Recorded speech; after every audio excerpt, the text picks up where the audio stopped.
Hi guys, it's Bunny and welcome to today's video. I will be reacting to 10 craziest butterfly effects in WWE. The butterfly effect is the idea that small and somewhat trivial events may ultimately result in major consequences. When it comes to pro wrestling, specifically WWE, there are numerous moments that have altered the trajectory of the company forever. And if they never happened, then it's hard to know and accurately assess the future direction of WWE. Join us now as WrestleMania looks at 10 of the craziest WWE butterfly effect moments.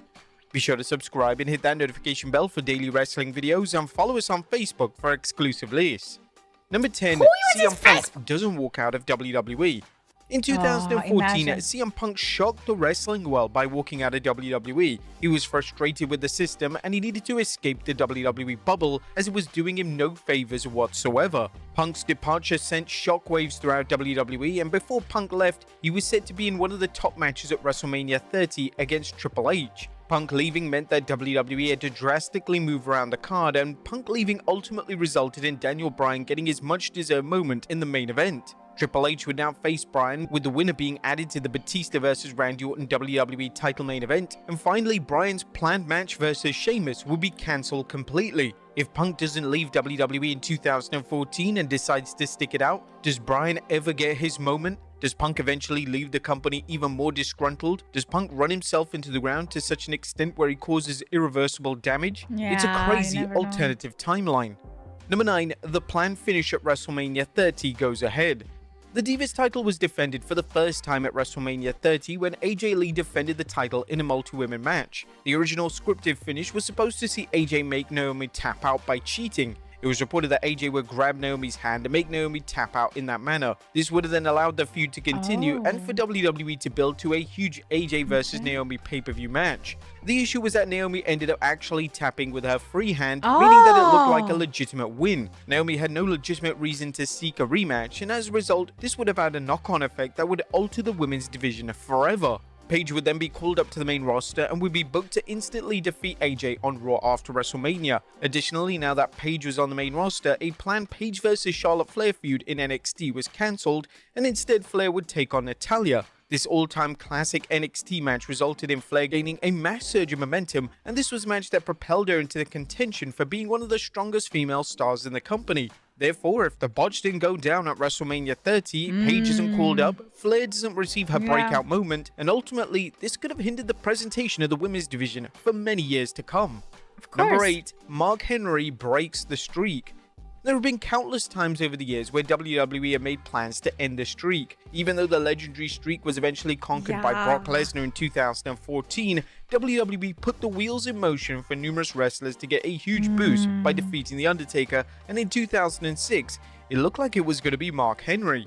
According to WWE executive Bruce Pritchard on his podcast, WWE were going to proceed with Henry breaking the streak. However, as WWE got closer to WrestleMania 22, Vince McMahon got cold feet. Now, if Vince followed through on this move, then it would have changed everything. Henry would have emerged as WWE's top heel at the time, where he probably wasn't ready for the role. The Undertaker's matches against the likes of Shawn Michaels, CM Punk, and eventually Brock Lesnar wouldn't have had the streak element attached, and there's no telling if these matches would have even taken place if the streak was no longer a marketing tool. Number 7, Finn Balor doesn't get injured.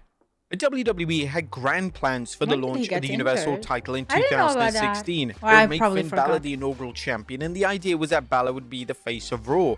The plan was for Balor to enter into a feud with Kevin Owens, and then the belief was that Balor would be thrown into the middle of a red-hot Owens and Chris Jericho storyline. Obviously, Balor got hurt and he was subsequently forced to surrender the title after a lousy 24 hours. But what would have happened if Balor didn't get injured? How would he have been presented? If Balor doesn't get hurt, Owens never becomes Universal Champion a few weeks later, and this also means that Goldberg likely doesn't win the title in early 2017. It would only be logical that Balor walks into WrestleMania 30 as Universal Champion against a top heel on Raw, and this leads to Goldberg and Brock Lesnar finishing their story without the Universal title attached to it.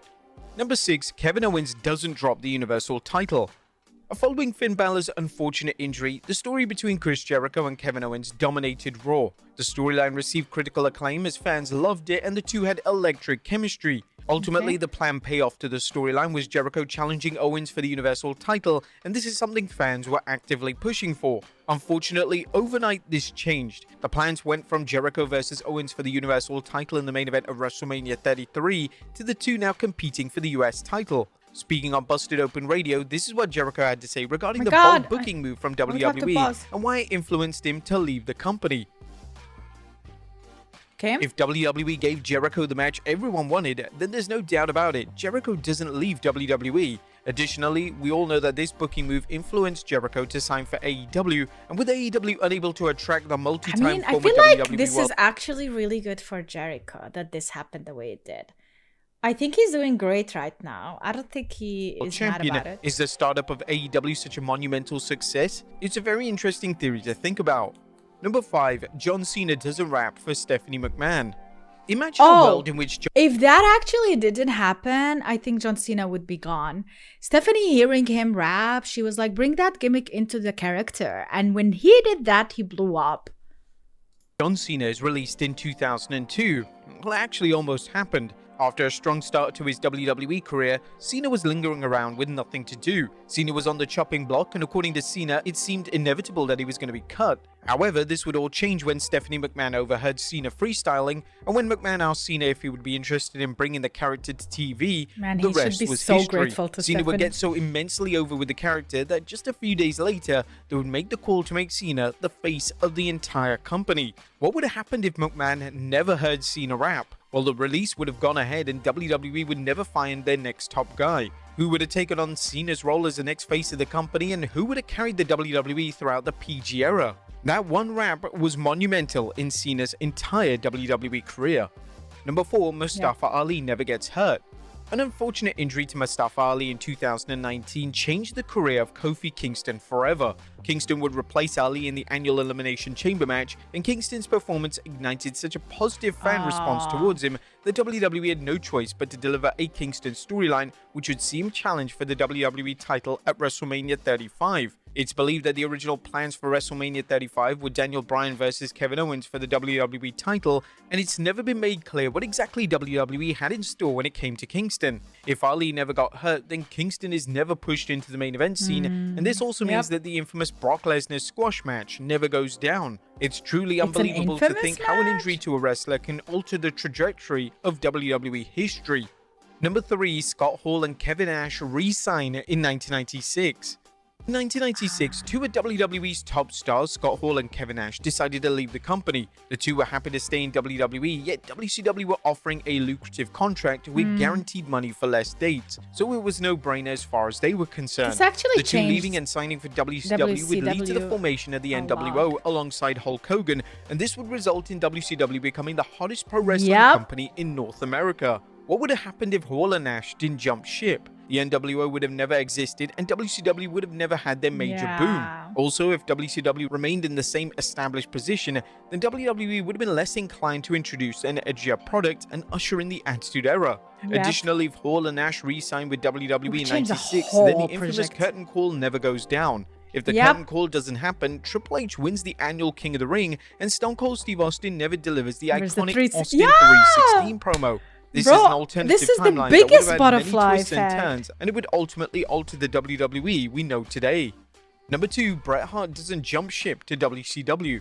What would have happened if Bret Hart didn't jump ship to WCW in 97? Well, the almost obvious thing is that the Montreal Screwjob would have been avoided. The Montreal Screwjob is one of the most famous real-life events in pro wrestling history, and with this kayfabe-shattering event never taking place, where does this lead the world of kayfabe heading into the Attitude Era? Hart failing to jump ship to WCW in 97 also results in Hart being a key figure into WWE in the 2000s. Naturally, this would mean that Hart never wrestles Goldberg at 99's Starrcade event, and ultimately would have never had to retire. Hart would have then been able to have dream matches against the likes of Eddie Guerrero and Kurt Angle under the WWE banner. Hart himself would discuss how his career would have panned out, and during this incredible interview with Fightful, Hart predicts that he would have taken Pat Patterson's job in WWE. I was going to work in some facet of the office. I was actually under, if my memory serves me right, I think I was going to take Pat Patterson's job and work with the matches. Another notable butterfly Okay. effect in Hart leaving for WCW in '97 was the creation of the Mr. Mr. McMahon McMahon. character. The evil Mr. McMahon character would Yep. become a central antagonist on WWE TV Yeah, following yeah. Survivor Series. So if Hart stays in the company in '97, He's bad on does the her, Mr. yeah. McMahon character become a pivotal player on screen? If this never happens, this means that the McMahon versus Stone Cold rivalry that was arguably one of the Yeah. reasons for WWE's boom period never even So occurs. good, yeah. And number one, the Day One pay-per-view. WWE's first and only Day One pay-per-view was about to be headlined by Roman Reigns versus Brock Lesnar for the Universal title. According to reports at the time, the creative plans were for Lesnar to win the matchup and put a definitive end to Reigns' run as champion. Over the Raw brand, the multi-man WWE title match was set to feature Seth Rollins coming out on top and becoming the new WWE champion. When it was announced that Reigns had tested positive for COVID-19, this forced WWE to change the plans. Lesnar would be added to the title match and would end up winning the respective title, and WWE moved forward with a title versus title match between Lesnar and Reigns for the top billed match at WrestleMania 38. Oh, this reminds me of the Crown Jewels, but it's not like title for title. They get like the Crown Jewel title as the main I thought they never had such an idea before. Reigns didn't get COVID in 2022, then what exactly does a main event scene in So now WWE he look held like both heading into WrestleMania titles? 38? There's no way happened WWE will after? book a Reigns versus Lesnar match again for WrestleMania, so where does this leave two of WWE's biggest stars? Also, if Rollins walks into WrestleMania 38 as WWE champion, does he still face a returning Cody Rhodes,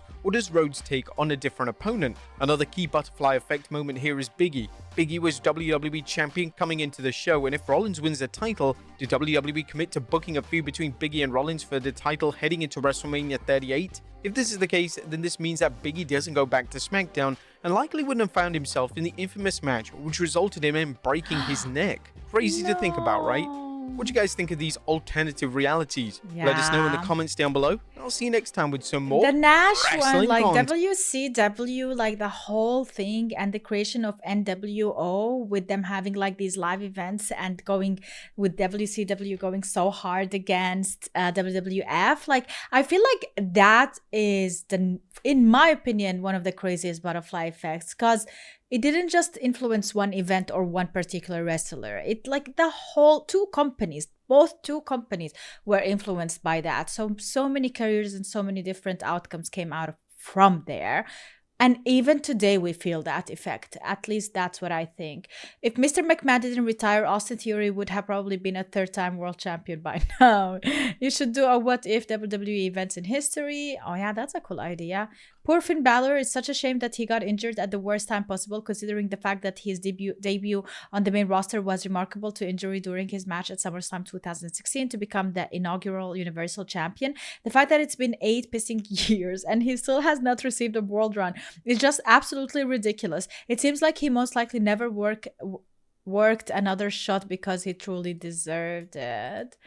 I mean, right now he's like in some kind of a feud with the Judgment Day, and he always like blaming Damien Priest for him not getting the championship. So maybe this is the year where he will probably like get some type of a championship, but at the same time, because he have a whole faction that he is a part of, it's not that easy to separate it from himself and like get a title and get a story separated from the Judgment Day per se. But I think Finn Balor is a really good wrestler, and he did a lot to the company as well, not only to WWE but overall for younger wrestlers too.